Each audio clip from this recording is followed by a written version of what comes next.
So this is the last step in the songwriting process. You'll be putting everything together, so your lyrics, your melody and your chord progression.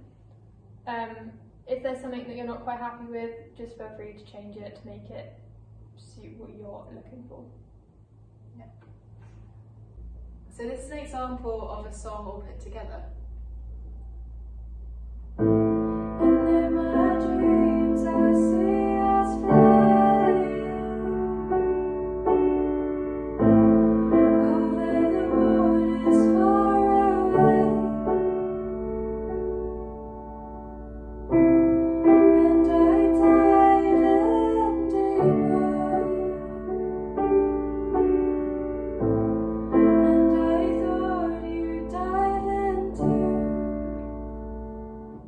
That was the bridge section of the song I was talking about earlier called Ariadne.